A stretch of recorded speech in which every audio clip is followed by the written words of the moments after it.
This place looks deserted. Guess all the survivors must have evacuated already. All that's left here are signs of devastation. Could Farina really be here? Let's try to find her as soon as possible.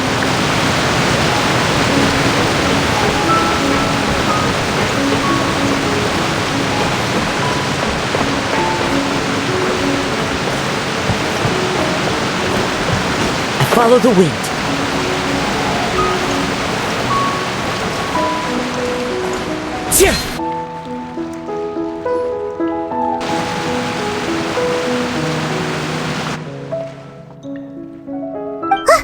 That's Farina, right over there. She really is here all on her own.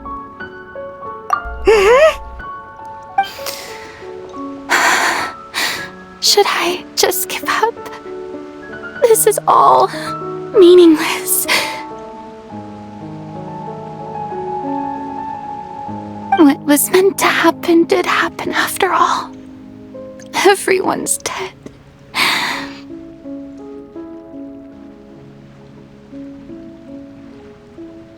I'm sorry. I am so sorry. Give up, Farina. There's no point in holding out.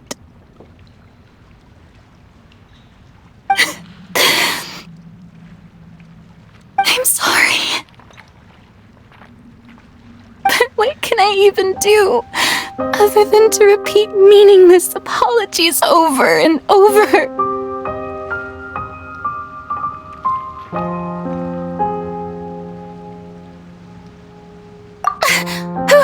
Who's that? Don't worry, Farina, it's just us.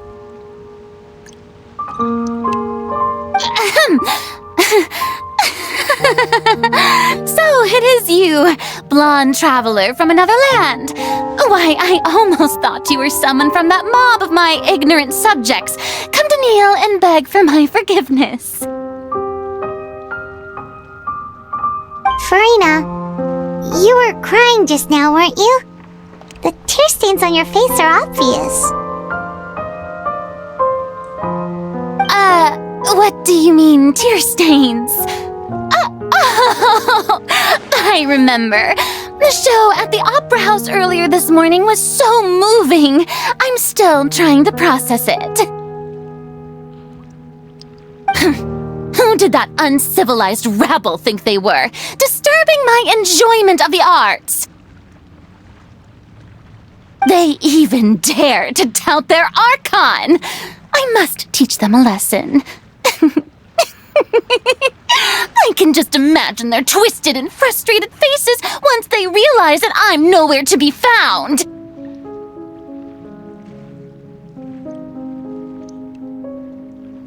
Oh, and I'm sure Nouvellette and those people from the Marish Chaussee Phantom are freaking out right next to them, too.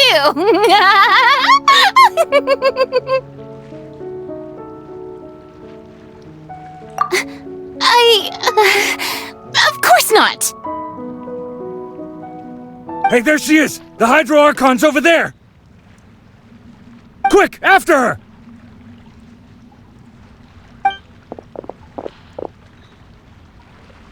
Farina, those people seem to be after you.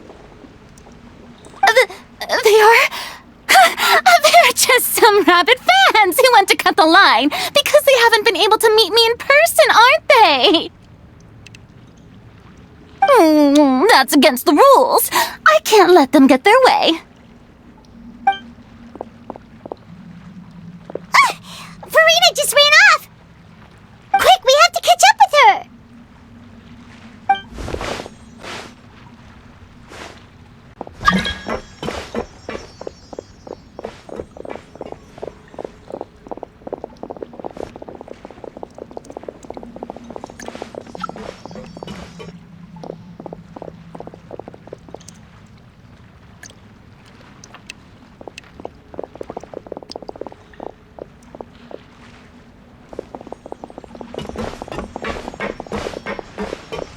should be the place, right?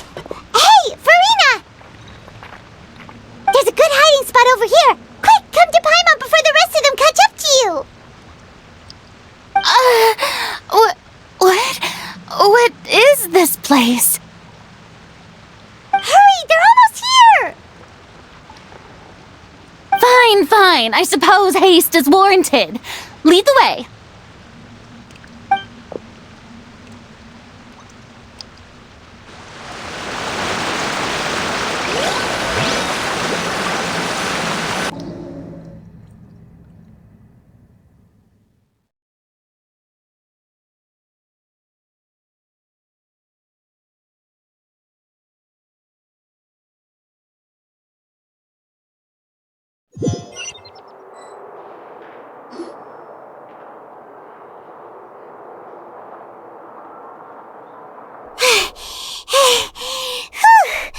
Paimon's exhausted.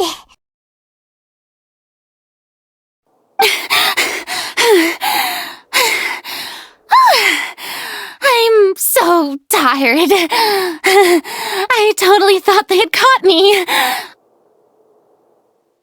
No, I mean, I merely gave in to the sheer enthusiasm they displayed.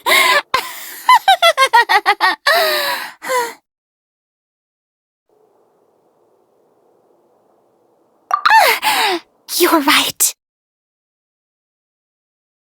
Yep, that's a good girl.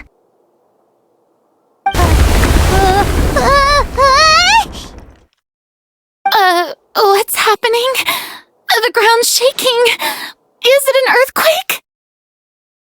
Yeah, a quake of this kind preceded the flooding in Poisson, didn't it? It can't be. It's happening again. Well, there's no need to worry too much about that. Novelette's made some emergency plans, so the evacuation should go a lot smoother this time. Yeah, I hope you're right. But the people of Poisson, they've already...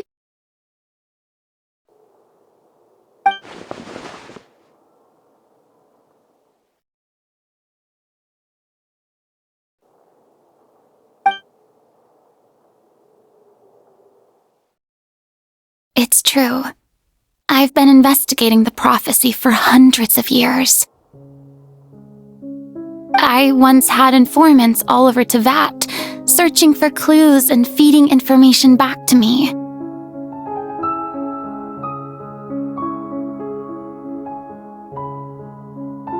I've tried all kinds of ways, too, to hold back the sea. Anything to keep the coastline from advancing.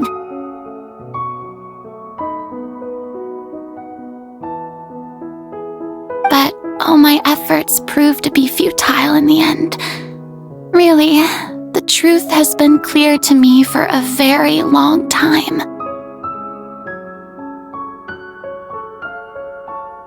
We cannot make an enemy of the divine. No matter what we do, the will of the heavenly principles will have its way, and the prophecy shall be fulfilled.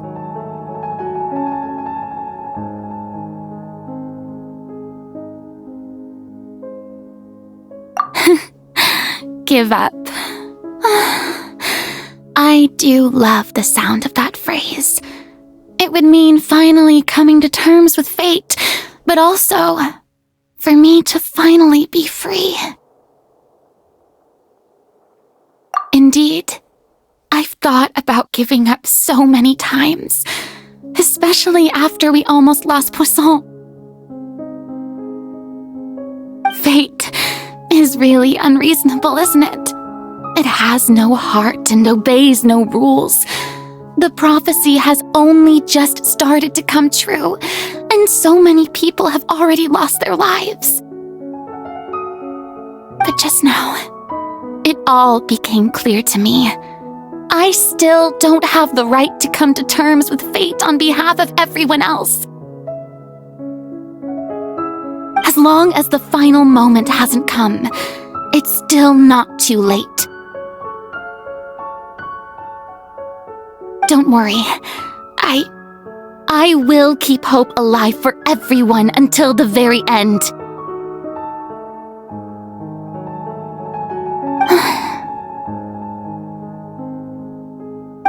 That's enough for now.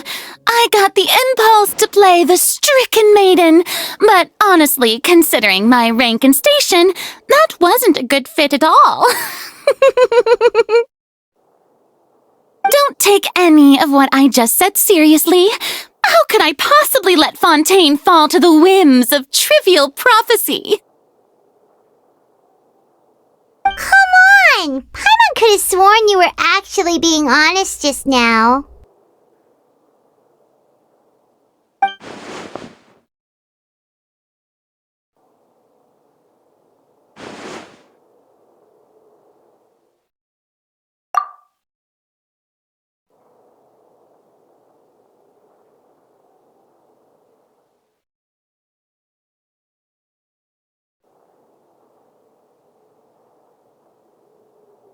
Share my burden.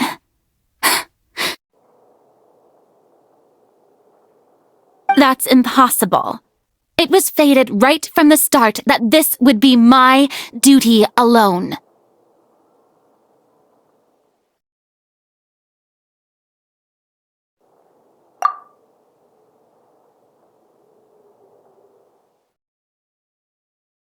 A witness. Yes, I've heard that you came to Tevat from beyond the stars, yes. In other words, you never belonged here.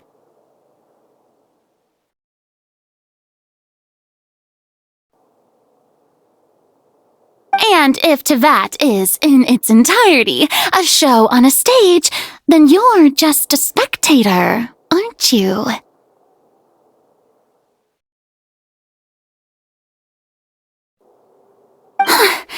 If that's the case...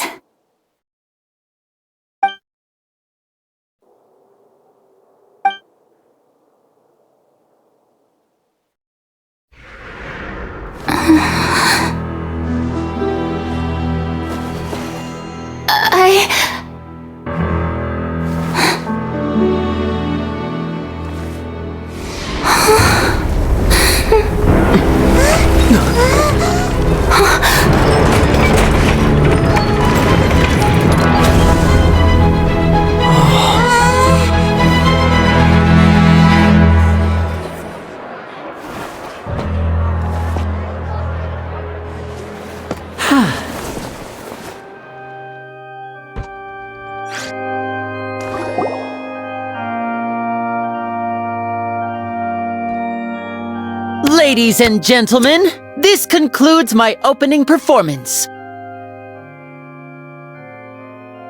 Now, without further ado, we may proceed to the trial of our god.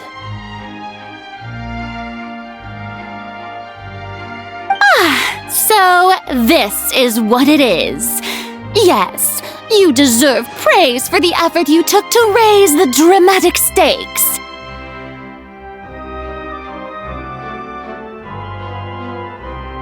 Do not forget, however, that I am Focalor, the god of justice, the embodiment of justice itself. Does it not strike you as even the least bit absurd to bring the very concept of justice to trial? May I interpret these words as your refusal to stand trial?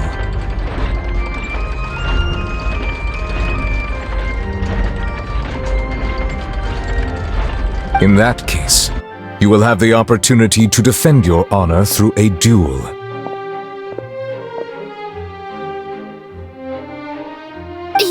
You would draw your blade against a god?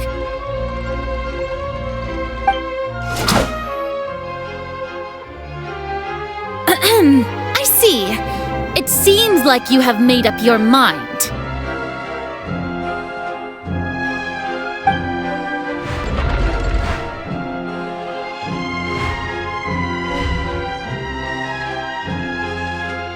Paimon can't believe it! She just surrendered!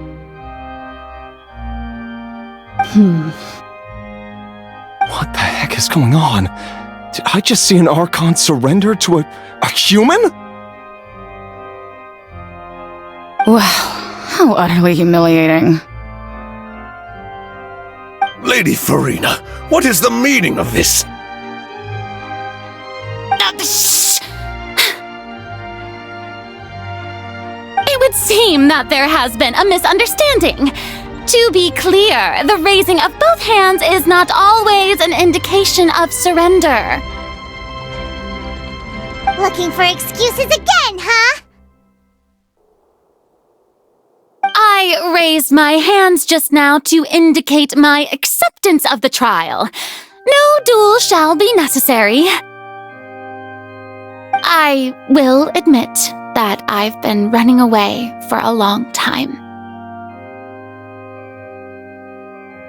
I'm sorry, everyone. I was unable to protect the people of Poisson. It is my duty to stand trial for my crimes. You are not the only ones to be disappointed in me.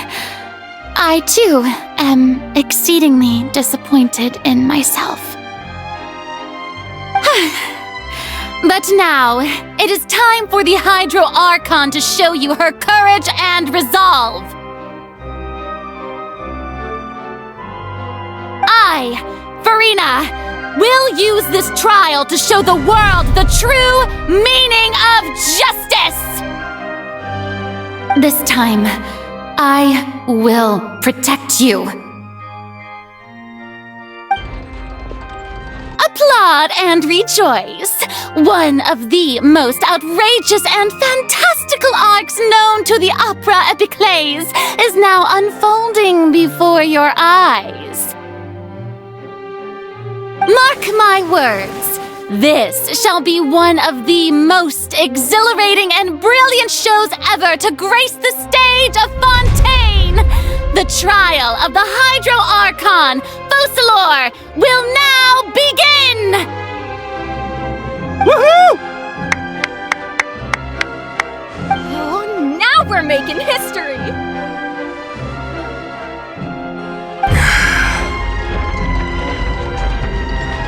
Why does it feel like Farina just took over the whole thing?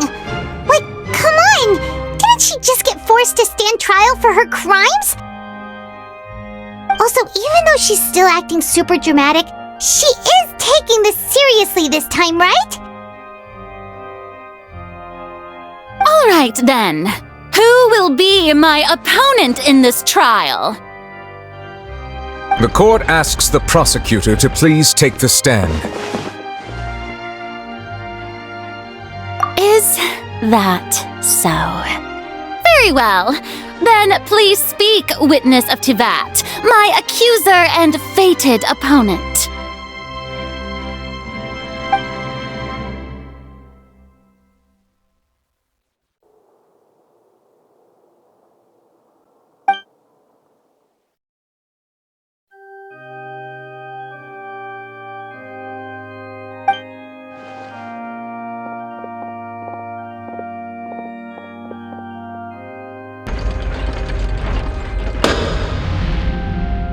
Also, please allow me to ask, as a final question before the trial begins.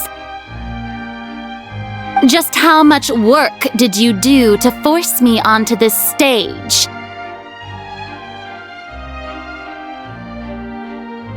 Well, we did do a lot of prep after the meeting that day. I can go over the tasks assigned to the Spina di Rosula, since they were rather straightforward and easy.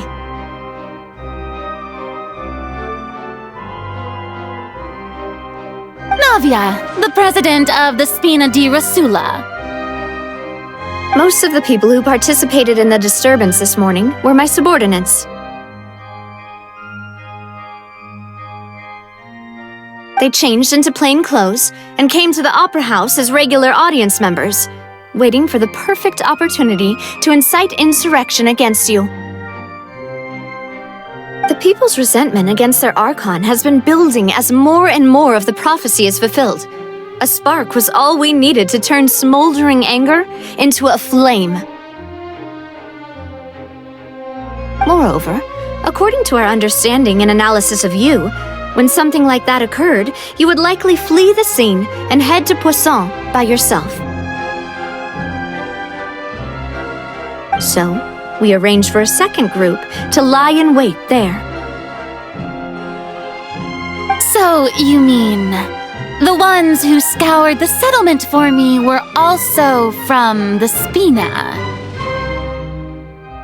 And their goal was to force you to step into the giant magic box so you may personally participate in the greatest magic performance in all of Fontainian history.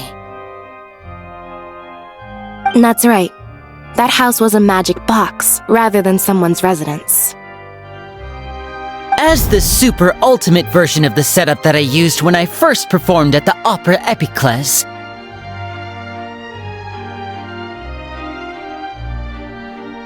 the volume of the box was increased by a whole order of magnitude, and the distance it traversed was the entire gap between Poisson and Aranias. Its cargo, of course,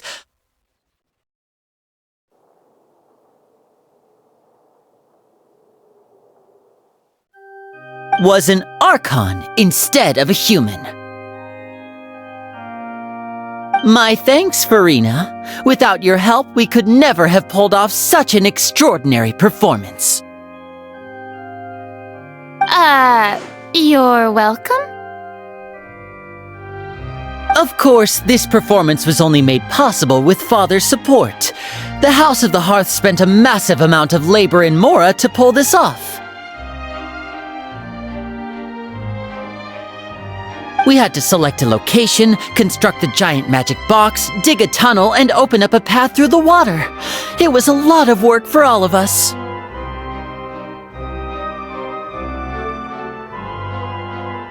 So, in other words, the earthquake that we felt within the giant magic box was just a normal tremor from the transportation of the whole house? That's right. It wasn't a sign of another disaster to come. Then, I can guess Nervilette and Cloran's parts. You gathered a crowd, prepared a stage, and made sure that the champion duelist would be immediately ready for a fight. Also that as soon as I appeared on the stage, the trial may commence without a hitch. Am I right? Yes, that is correct. Well, Clorand, I must commend you for your courage. Only the most outstanding champion duelist in all of Fontaine would accept a duel with an Archon without flinching. Thank you.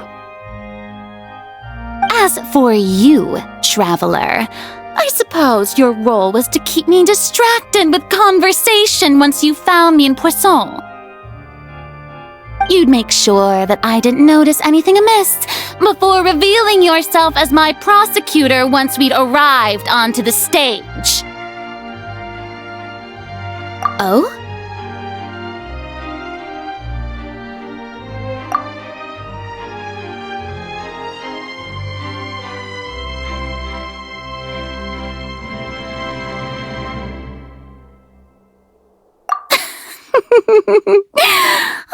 Is that so?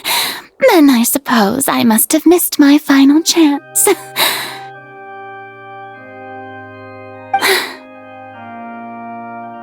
It's fine. It matters not. What's done is done. The stage is already set, so there's no reason to disappoint the audience. Let's see this trial through to the very end.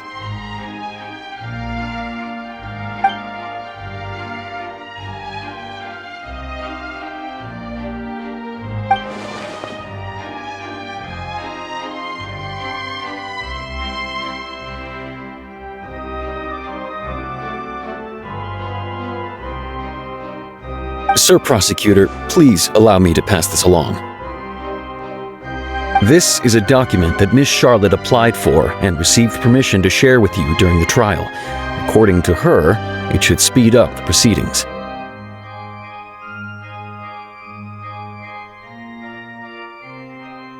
Huh? Charlotte wanted to give us something? Oh, so she's here too! Hey, Charlotte! see.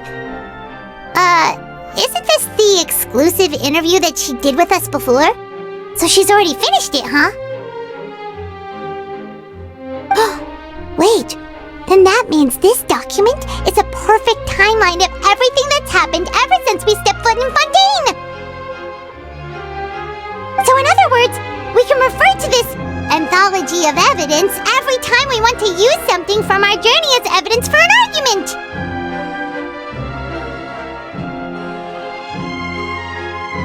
Let's quickly confirm the information in it. Just think of it as a refresher, alright? You defeated the Hydro Archon in the very first duels you took part in at the Opera House. That's one for the history books, all right. I didn't think that you'd wind up getting to the bottom of the case I'd been following all this time. I guess you could also see this as a happy coincidence.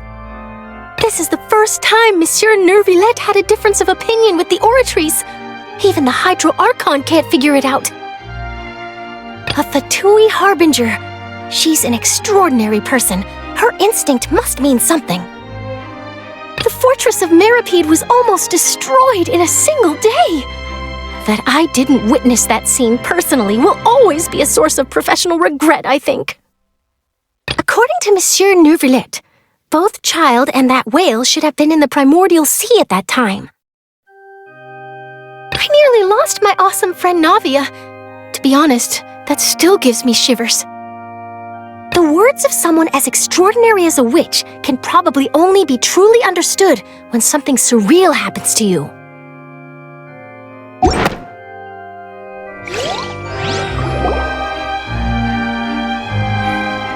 The prosecution and the defense are both in position. The trial shall now begin.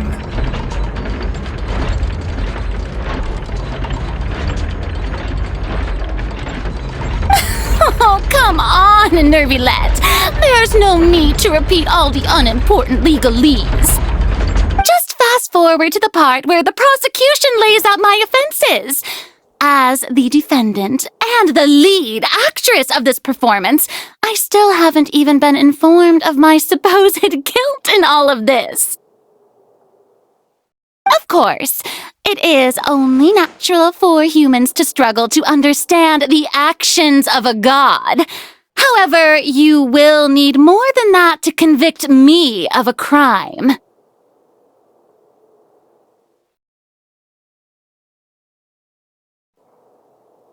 That's true, but my charge here is unrelated to your conduct as an Archon.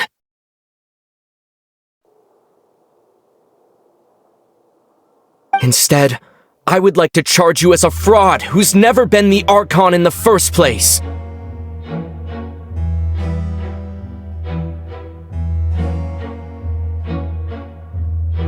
Wait, what was that? Lady Farina's a fraud? Hey, I came here thinking that we were going to try the Hydro Archon for forsaking her duty, but did I hear that right? She's not our Archon at all? Charge accepted. Lady Farina, do you plead guilty to the charge?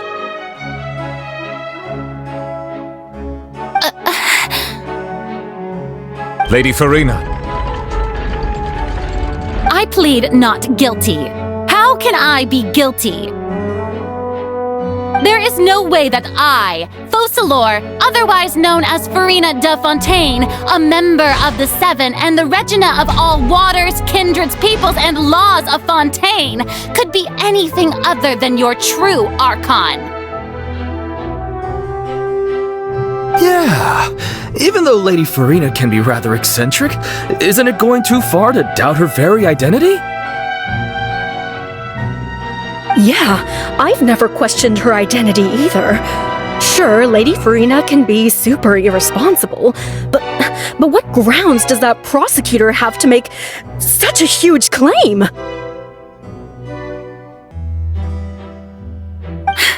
I have cause to believe that common sense will prevail in this case. Many of the members of the audience have known me as the Hydro Archon ever since they were born. There would be no fooling their memory.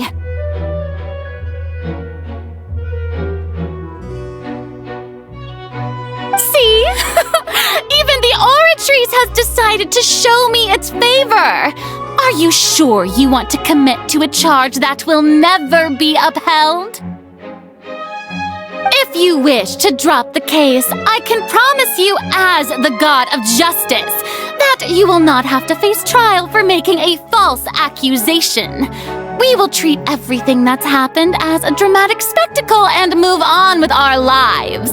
What do you say to that?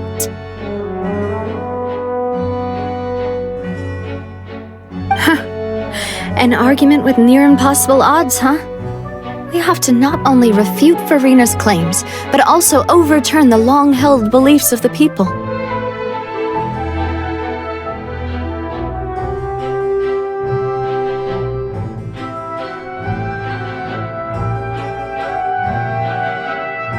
Well, I tried to give you the chance to surrender. If you must persist, then let me ask. If you believe I'm not the Archon, then what manner of being do you think I am? And if I was not the Archon, then how did I manage to live for over 500 years?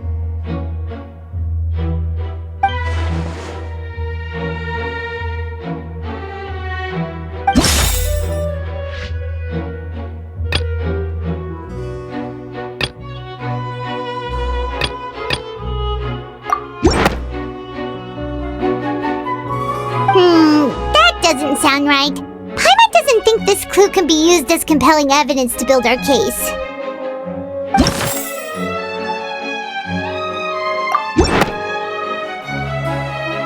First of all, you may be a member of another long-lived race, which would allow you to naturally possess an extended lifespan. And second of all, even if that wasn't the case, there could be other ways to extend your life.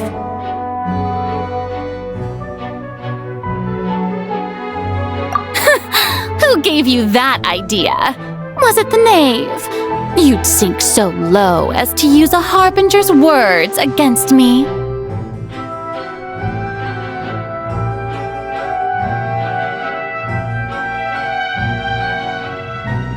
A curse?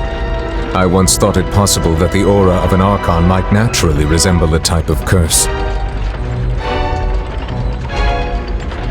But in light of this claim, perhaps what I sensed was not your divinity, but a curse after all.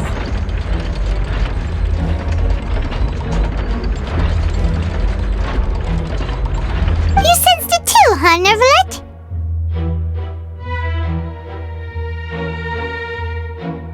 Lady Furina is actually a human? Well, it is true that it's extremely difficult to tell humans and gods apart just by looking at them. It's not impossible.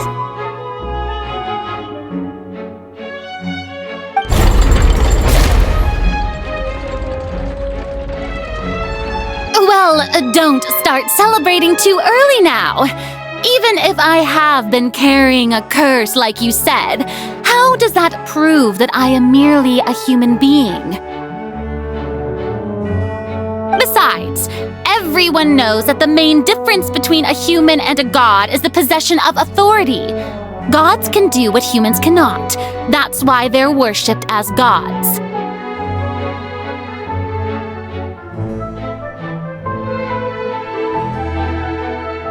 For centuries, manifestations of my authority have served the nation of Fontaine.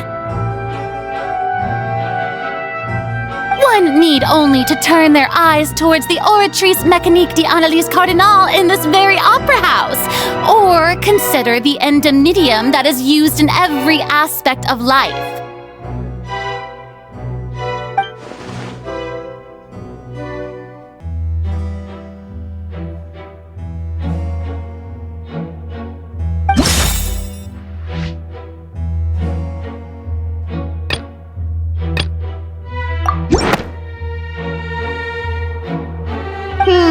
That doesn't sound right. Paimon doesn't think this clue can be used as compelling evidence to build our case.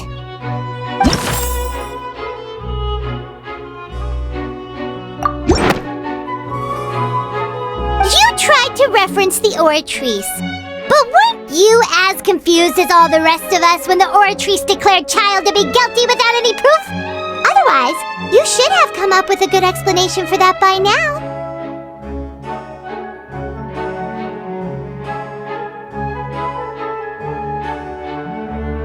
Didn't I make myself clear at the time? The decisions of the gods are naturally difficult for humans to comprehend. There is no need to provide an explanation. Lady Farina, I believe a reminder of your current circumstances is in order. While the court is in session, the principles of justice and the law must come before all else. While you are an Archon, you are also first and foremost the defendant in this trial.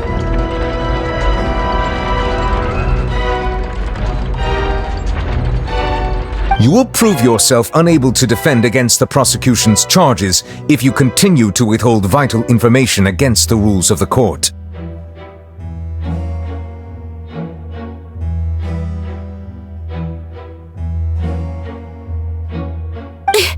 I never thought you'd use that kind of rhetoric against me. That was no trick of rhetoric, Lady Farina. I've merely reiterated the rules of the court. Rules that all should respect and follow.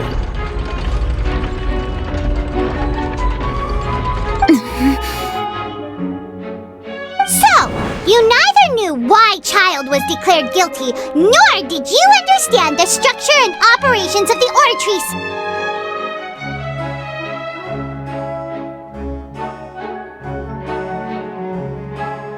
Instead of having been created by you, the manifestations of authority you mentioned have been made by the real Hydro Archon, haven't they?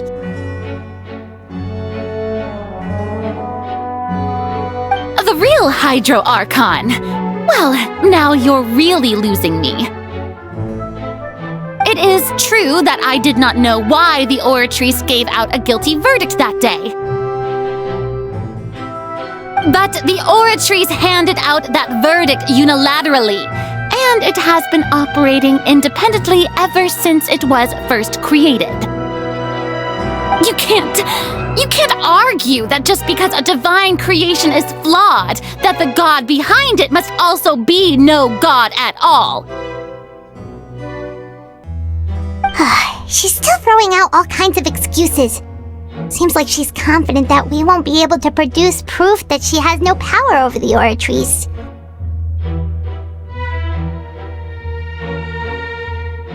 My power as an Archon. There are many ordinary citizens in the audience. How can I just carelessly demonstrate the formidable power of an Archon? If that poses a concern, I'm prepared to extend my protection to the audience. You don't need to go that far.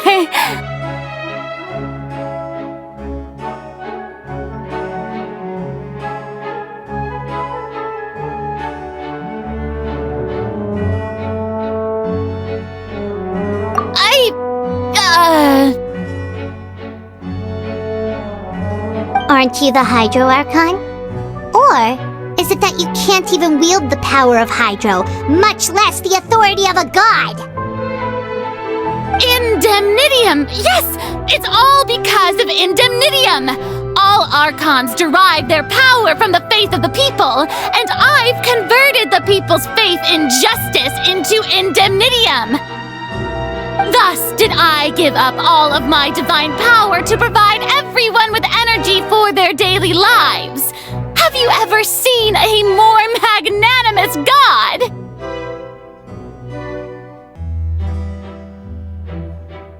Isn't that a huge stretch? Yeah, no matter how generous an Archon can be, how could they give up all their power? Can a god with no power even still be called a god?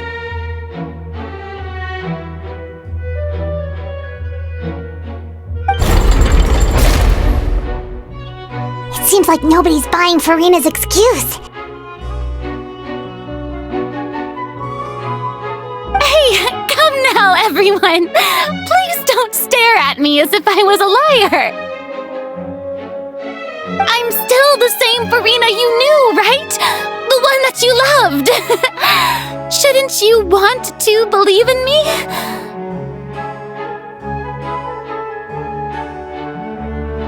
Please? You've got to believe me. If what the prosecutor said is true, she really has committed a grave offense. Did she deceive all of us? And all of our parents and grandparents too? And then all of our ancestors? Ever since they were born? Enough! That's enough!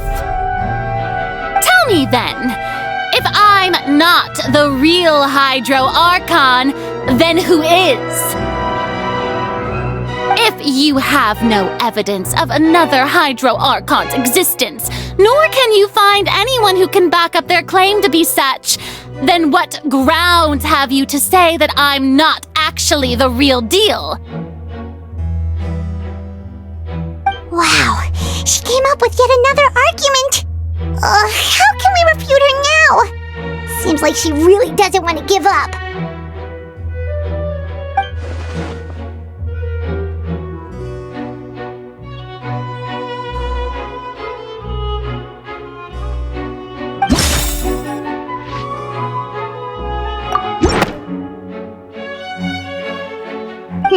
That doesn't sound right. Paimon doesn't think this clue can be used.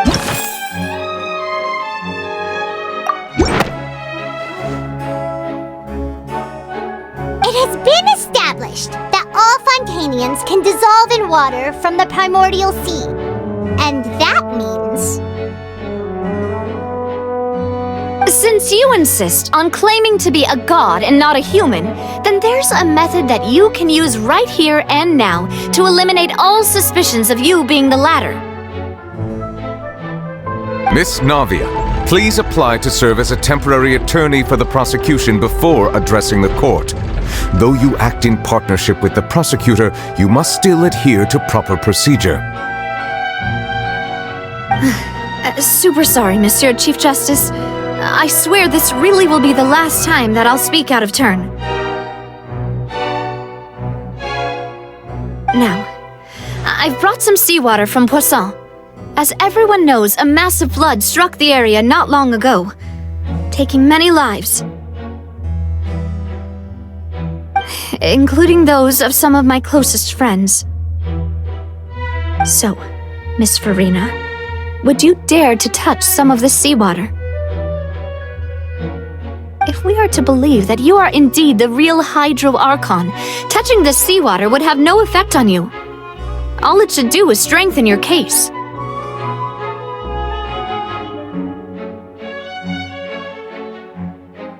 But if you don't dare to touch it, then we would have basically proved the reverse. Oh, and I must remind you that after the disaster at Poisson, nobody wants to see any more people dissolve. I do hope you'll act prudently and choose the simpler path of admitting guilt. Navia from the Spina di Rasula. The Spina has governed Poisson for many years. I guess her suggestion is valid. If Lady Farina is indeed just a human, she's probably Fontainian like all the rest of us. Would she really dare to try?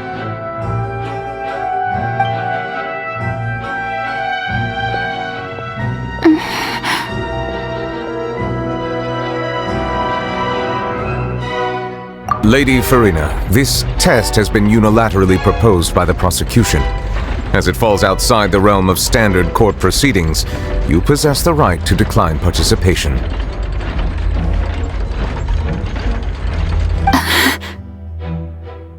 Well, of course you had to tell her that.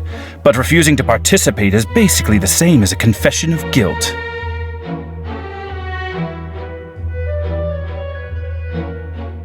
She's just staring at the water without saying a single word. It really does seem like she's quite terrified of it.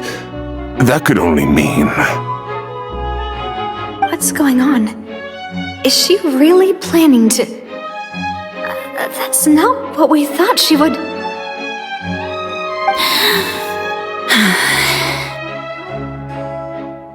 Due to the inherent risk of the test, Lady Farina, you may...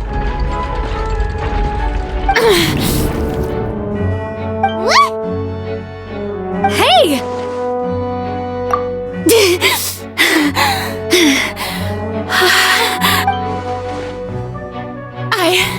I'm fine! Look at me, everyone! My hand is still here! I haven't been dissolved! Will you believe me now? I really am your Archon! I'm nothing like a normal human who would fall apart as soon as they touch this water! Really? Was this not the most obvious thing in the world? Miss Siegewing? If you are present, Miss Siegewing, please come forward and attend to the defendant. Siegewing? Don't be nervous. It'll just take a few seconds. Let me see. That should be enough. Please announce the results of your evaluation to the court, Miss Siegewing.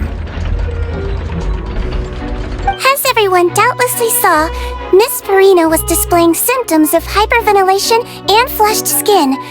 These indicate that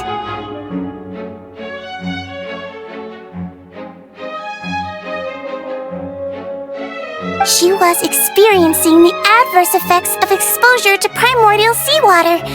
The extent to which she was affected is the same as other humans when exposed to primordial seawater of a similar concentration. Thank you, Miss Siegewing. Lady Farina, you may return to the defendant's stand. Oh, wait. What did she just say? I didn't get dissolved. Shouldn't that be enough to prove my innocence? Well, considering your tendency to run from your problems, we did originally prepare a direct sample of the seawater around Poisson. However, after extensive discussion, we exchanged it for a sample that is not concentrated enough to dissolve an actual human. After all, on the off chance that something entirely unexpected might occur,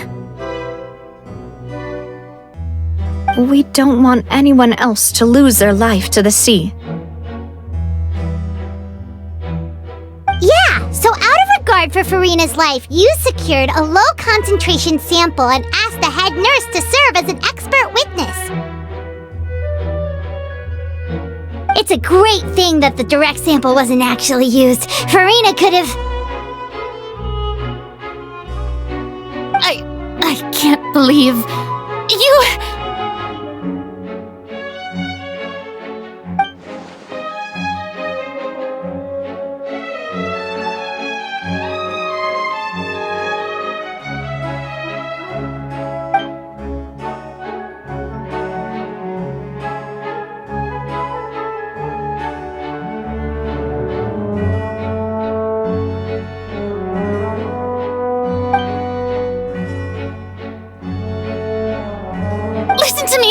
Listen to me, everyone! Please don't give me such cold and disdainful looks! What happened just now didn't prove a single thing! Think about it! How can you conclusively prove that an Archon can't also be affected by the primordial seawater?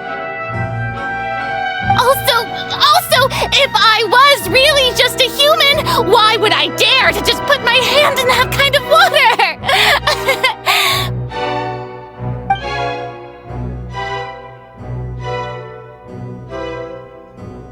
Please, anyone, just listen to me! I swear, I really am your Archon!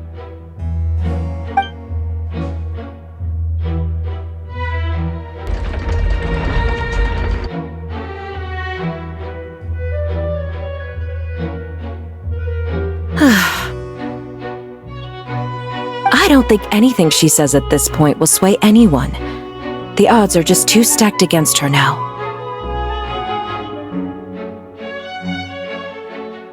With all the things that have been said, Paimon doesn't think there's any way left for Farina to win. I believe the time for arguments and presentation of evidence has come to an end. If there are no objections, we will move on to the final judgment.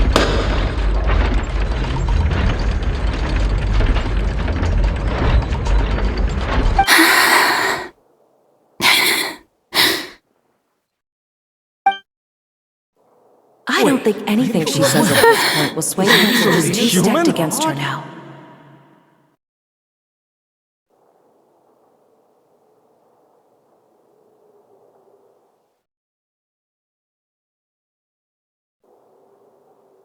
In my capacity as Chief Justice, I shall now render judgment on Furina's misrepresentation of herself as the Archon of Fontaine.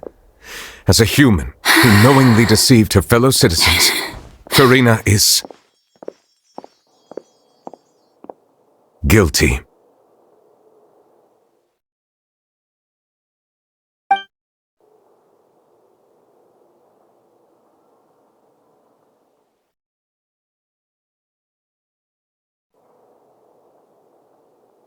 We shall now turn to the Oratrice Mécanique d'Analyse Cardinale to render the final verdict on the charges.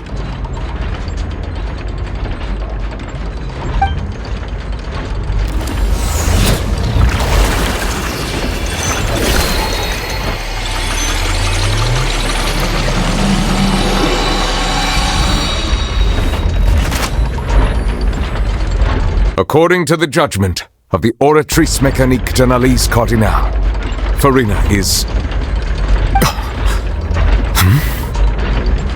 Well, what's wrong? What's the Oratrice's verdict? No, the Oratrice also displays a guilty verdict. Isn't that correct then? However, the exact wording of the verdict is thus: the Hydro Archon, guilty, to be punished via the death sentence.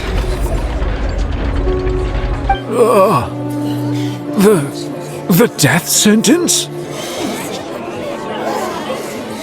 That's actually one of the available sentences? I've always thought that it was just a myth. The one and only time the death sentence has been handed out at the court, and it's been given to the very person we've worshipped as the god of justice? What an unexpected twist.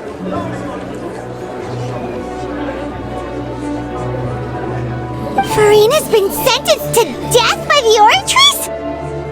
We just wanted to use the trial to show her the seriousness of things so she'd tell us the truth. How did things escalate this quickly?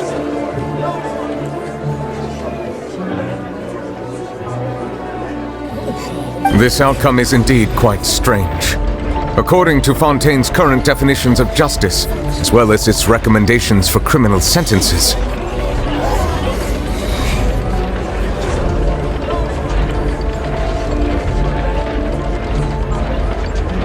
is this sentence really appropriate for the crimes that have been committed? Yeah! Even Fauché wasn't sentenced to death by the Oratrice! You know, the real evil mastermind behind the serial disappearances case!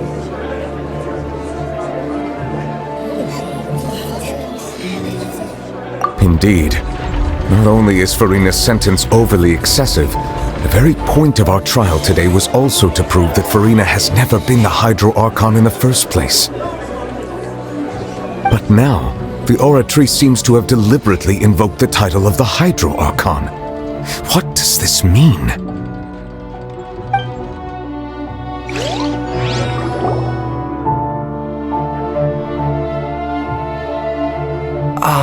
Excuse me, if I may interrupt.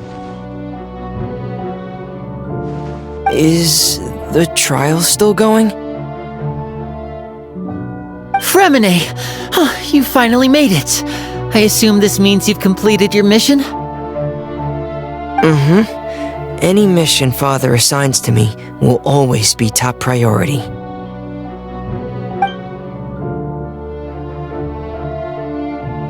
Is that the first prophecy slate? Huh. So the knave privately arranged for Fremine to try and find the missing slate. I looked everywhere and finally found it at the bottom of the sea. It took me a long time to get around some dangerous stretches of water. But has the trial already concluded? Then doesn't that mean I've come too late? Oh no. Father will be disappointed in me. Thank you for your hard work, Mr. Fremine. Please allow me to review the record left on the slate.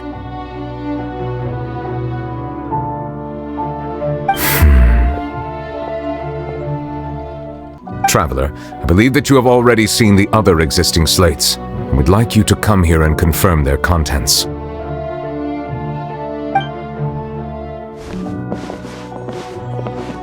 Huh? So what do you see? What is it?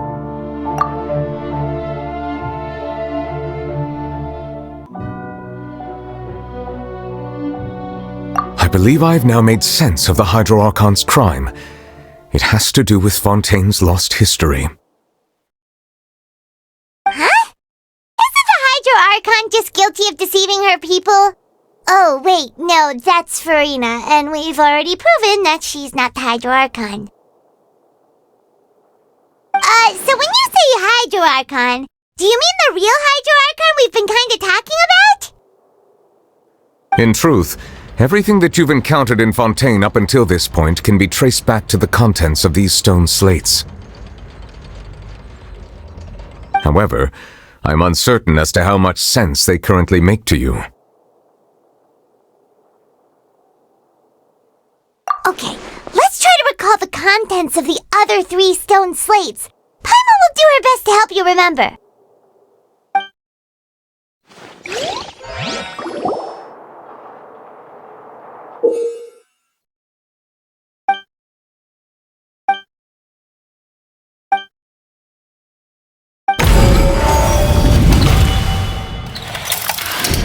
The first stone slate describes what you just said. It seems to show the previous Hydro Archon using her divine power, and then the Oceanids turn into humans.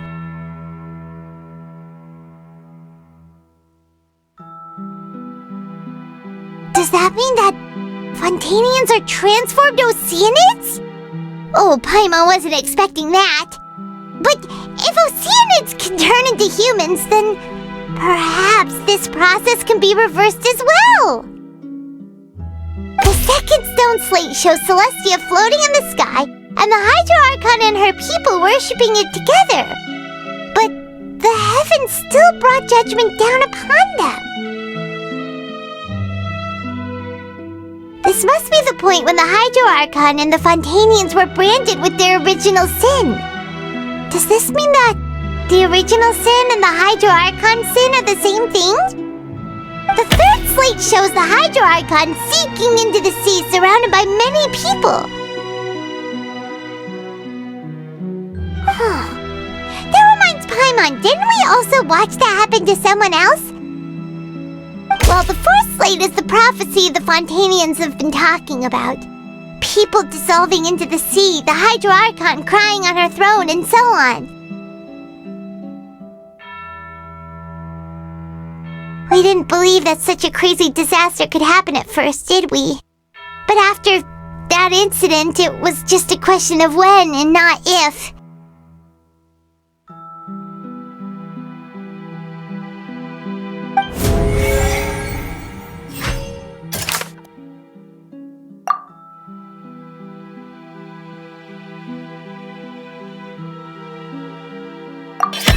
We know from the case of the serial disappearances of young women that Fontainians can be dissolved in primordial seawater, and the first stone slate tells us that long ago, the Hydro Archon used her power to turn Oceanids into humans. This might be the reason that Fontainians can dissolve.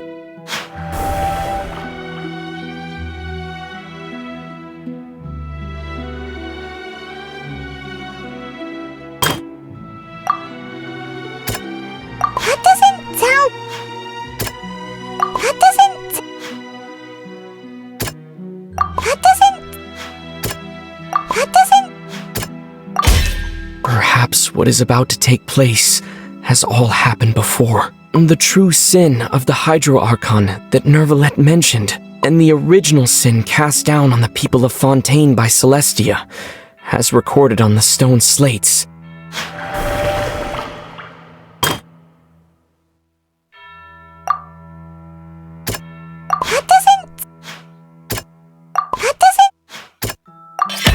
It's not as simple as falling into the sea. When Navia fell into the sea, her consciousness was subjected to judgment. The stone slates show the people gathered around the Hydro Archon in the sea.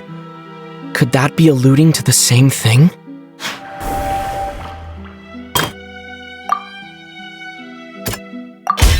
The prophecy from the stone slates found its way into society, but not many people believed it at first. The fortress of Meropide was nearly flooded with primordial seawater, which we know can cause Fontainians to dissolve. It seems if we hadn't dealt with it in time, things could have gone very badly. They'll dissolve into the primordial sea but won't cease to exist. Their essence will flow in the seawater, converge, and take the form of an Oceanid. The Hydro Archon was sentenced to death in court, shocking everyone present. Perhaps this means that her sin was actually Fontaine's original sin.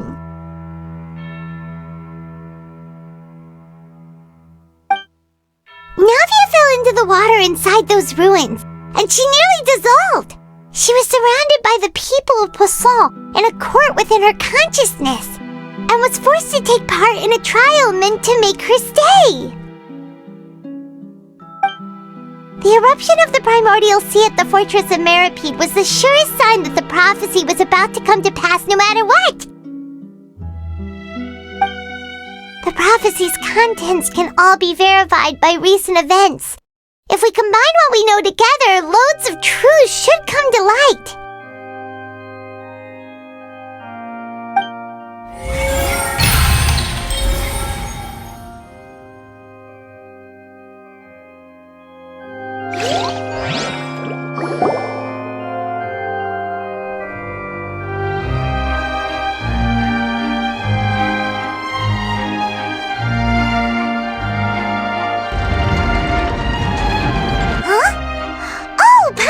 It now, so that's how you can make sense of it.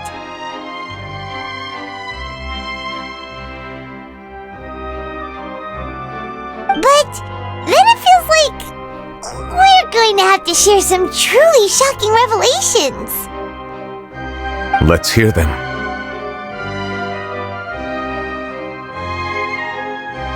Incredible! Linny, did you hear that? We're not real humans. All Fontainians were originally created by the late previous Hydro Archon, with Oceanids as their basis. The evidence for that can be found in how only Fontainians could dissolve in primordial seawater, and how all the girls Vacher dissolved were also turned into Oceanids. Oh, and according to Navia, when she was about to get dissolved, she also saw everyone gathered around for a trial, all of them in the shape of Oceanids. Indeed.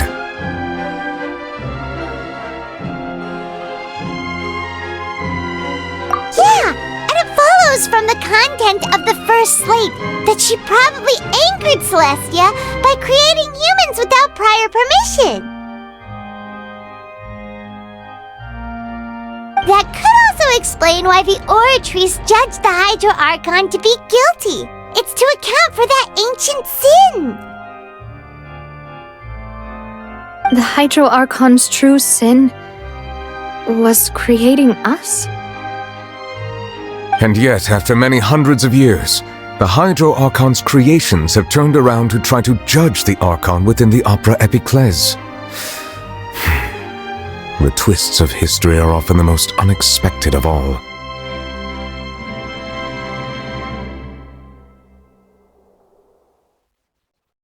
Yeah!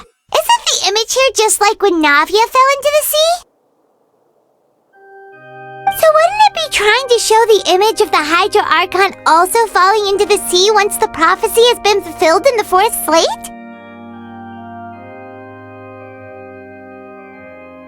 In the end, the people will all be dissolved into the waters, and only the Hydro Archon will remain weeping on her throne.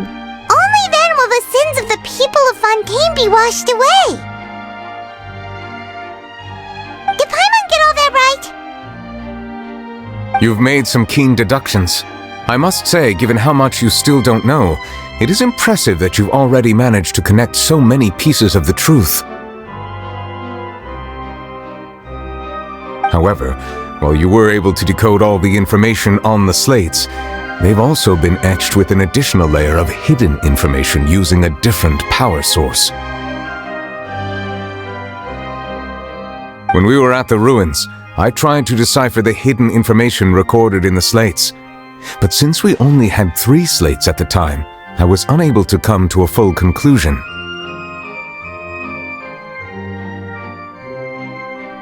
Now that the slate collection is complete, I shall make another attempt to decipher the narrative recorded within.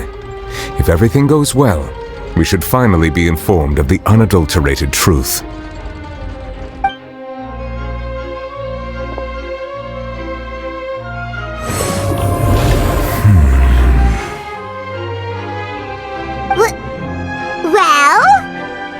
Did you get it?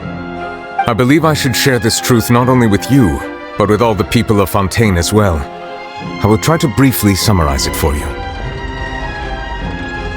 Your hypotheses regarding the origin of Fontainians and the sin of the Hydro Archon were both correct. In the Fontaine of old, the previous Hydro Archon sensed the yearning of her Oceanid familiars for life on land. The Oceanids were enamored with the beauty and romanticism of human beings, and wishing to have those experiences for themselves, expressed to the Hydro Archon their desire to become of a similar kind. However, even though water as an element is intricately linked with the power of life, the Hydro Archon, as one of the 7, did not possess the authority to create a new form of human life. Not one to give in, she eventually found a way to create permanent humanoid bodies for her familiars by appropriating the power of this planet's primordial sea.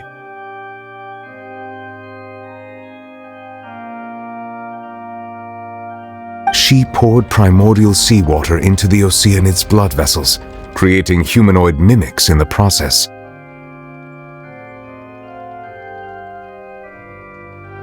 But if Fontainians were to ever come into direct contact with water from the primordial sea, the power within their bodies would escape these artificial restraints and return to the sea. As a result, their forms would collapse, and they would be reverted to their original forms as Oceanids.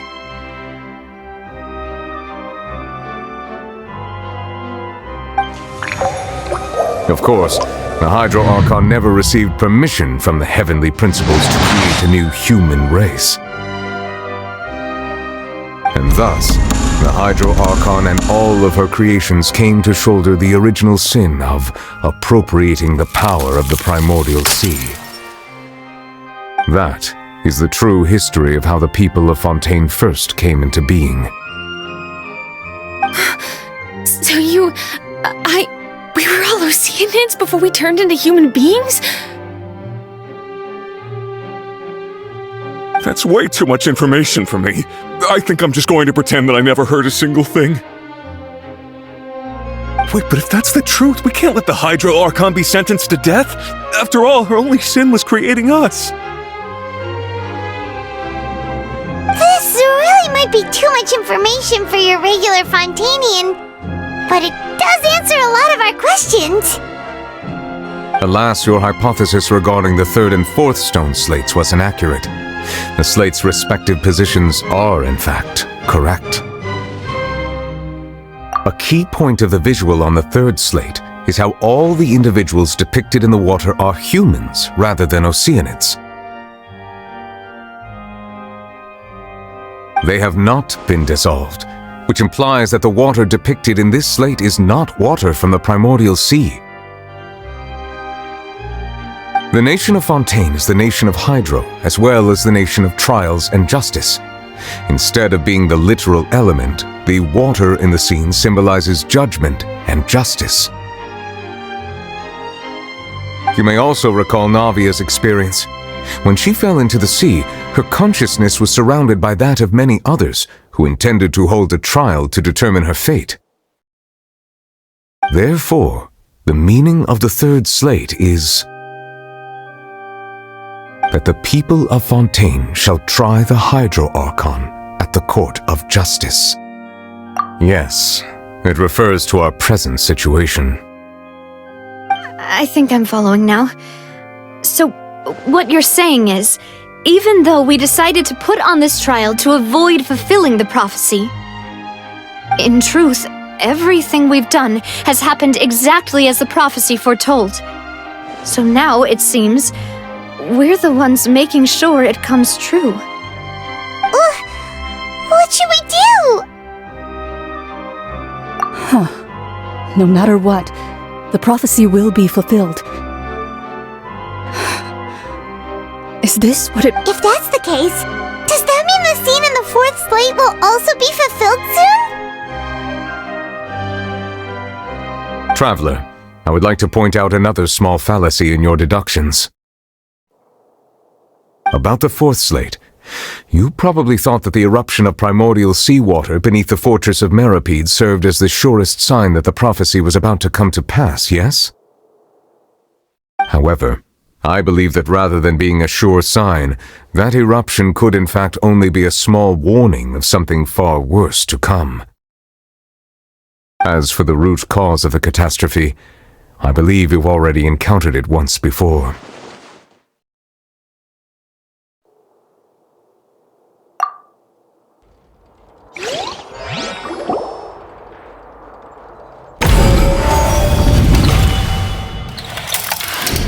This eruption was just a small warning of the things to come. We must find the root cause of the disaster.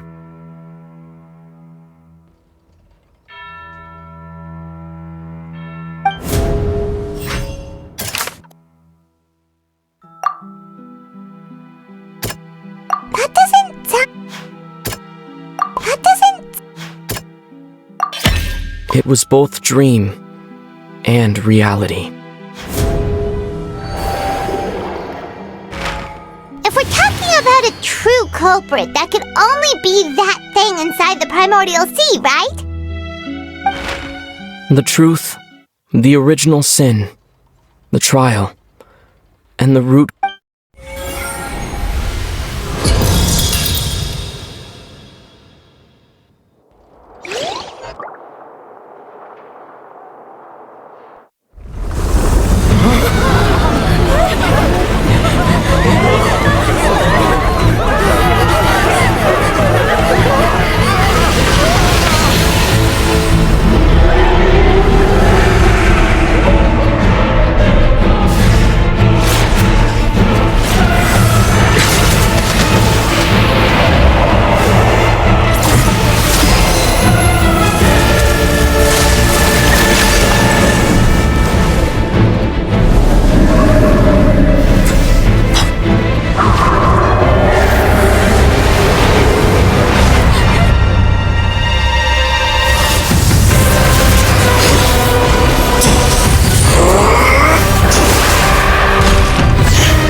That was way too close!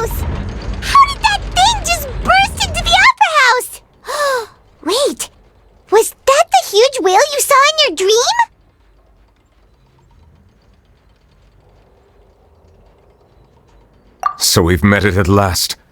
I understand very well why it has chosen to make an appearance here. That whale does not belong to Tevat. It is a monster that has traversed the stars, weeping all the while. It has been greedily consuming the energy from the planet's primordial sea, using it to grow. That is the main cause for the rising sea levels. And once it has finished consuming all of the energy contained within the sea, its next step will be... You said that when the Hydro Archon first created Fontainians out of Oceanids, she filled their blood vessels with primordial seawater. Precisely. That whale finds the blood of Fontainians nigh impossible to resist.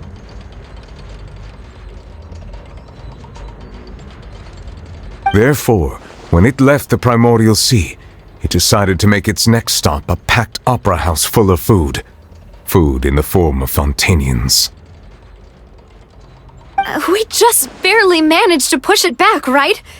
In that case, won't it come back to target the people again once it's managed to recover its strength? That is correct. Indeed, it is more accurate to say that we should thank that Harbinger for buying us some time. Without him, the whale would have likely come onto land far sooner. From the way he looked, he must have been fighting the creature for quite a long time.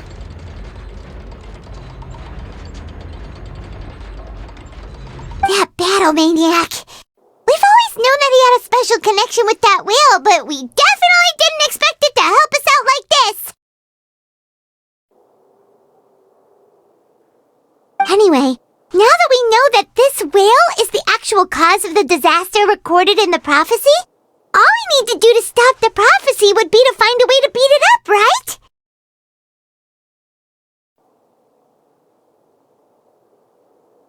It is too late. It had already absorbed too much of the primordial sea's energy before we could notice it. At this point, it has become practically integrated with the sea itself. Even if the entirety of Tevat were to be destroyed, it could still survive and swim off towards some other world. That's not something I will accept. We've already done everything we can, and we even found the true culprit. We've come so far. You can't just tell me that the last hurdle is some impossible foe. That's just not fair.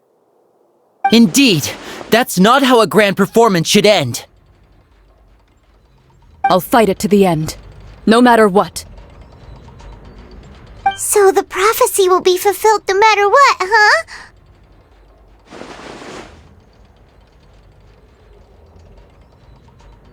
The prophecy. Yes, what has been prophesied will be fulfilled. You may view such things as the history of the future.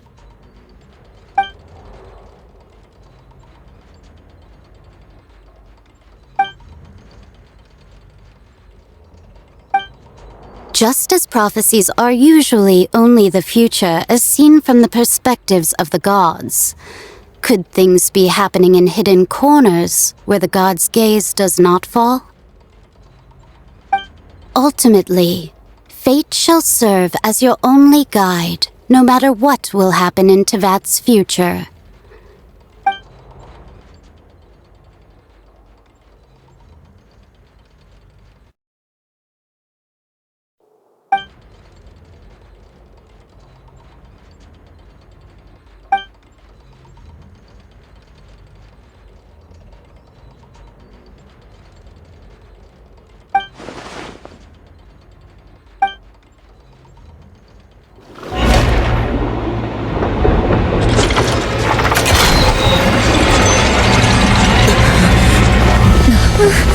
What's happening with the oratories? I believe it is preparing to carry out the death sentence.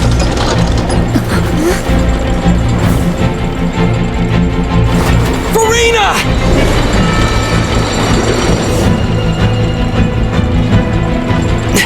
No, I still need answers.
you?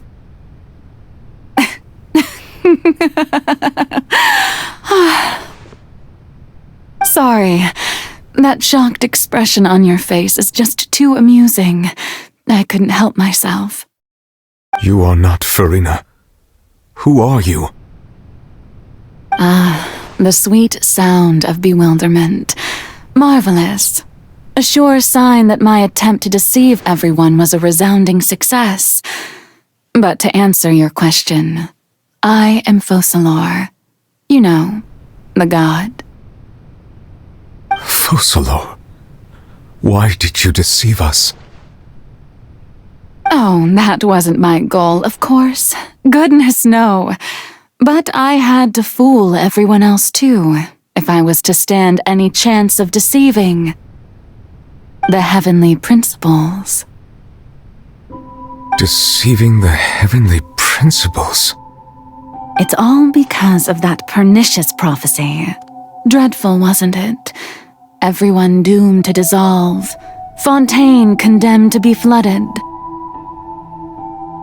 One was not amused. In fact, one was positively bemused when that problem was thrust upon me by my dearest predecessor. That's the former Hydro Archon Egeria for the uninitiated. It hardly gets more disastrous than a preordained national catastrophe, now does it? She knew full well that the prophecy would surely come to pass. And as one of the seven, she also knew full well that one defies the heavenly principles at one's peril. So yes, as you have no doubt surmised, it was a rather impossible situation that I found myself in. I spent a terribly long time mulling it over, alone on the ocean floor. And I was almost growing barnacles by the time I finally realized there was only one possible solution to this confounding conundrum. I had to outwit the heavenly principles, allow the prophecy to be fulfilled, ostensibly at least, while saving everyone at the same time. I'm a genius, I know. I can only assume that's why Egeria chose me as her successor. Although, looking back now, it was hardly the inheritance one dreams of. Between the task of saving the nation, the quotidian duties of the Hydro Archon, and not to mention the original sin of creating a new race of humans, I dare say she left me quite a colossal mess to clean up. But one can only play the hand one is dealt. I did not choose this, any more than I chose to be one of her Oceanid familiars. So you were also once one of the Oceanids, transformed into a human by Egeria's hand? Yes, I was. I always dreamed of becoming human. And I still do, even now. In my eyes, to be human is to be part of the greatest opera ever known.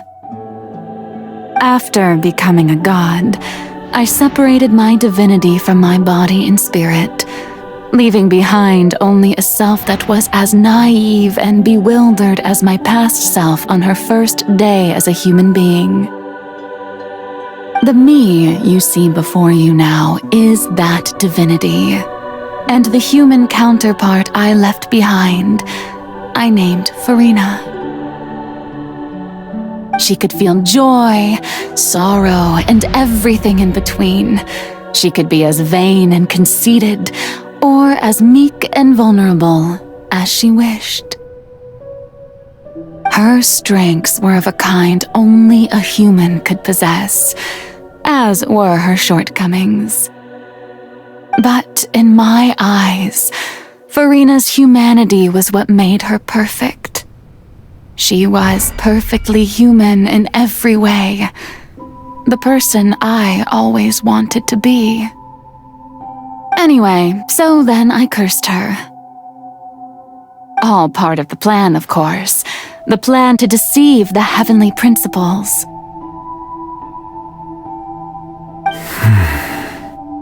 Do you still remember the final scene of the prophecy? The Hydra Archon alone, weeping on her throne. In order that the prophecy might appear fulfilled, I invited Furina to be an actress, to play the part of the Hydro Archon in the prophecy.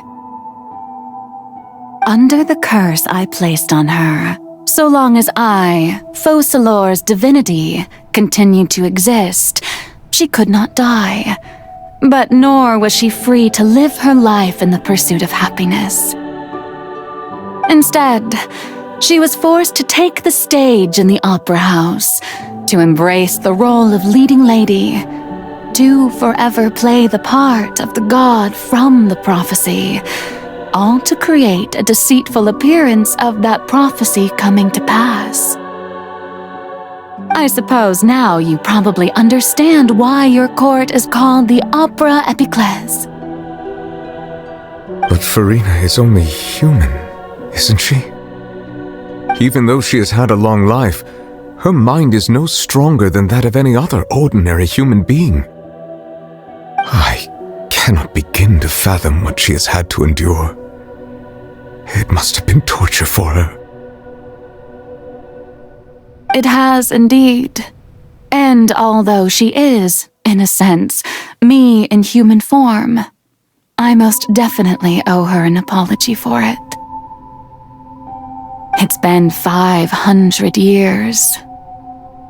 And all along, she's been playing her part in the most unimaginably long, unbearably lonely, and agonizingly painful opera of all time.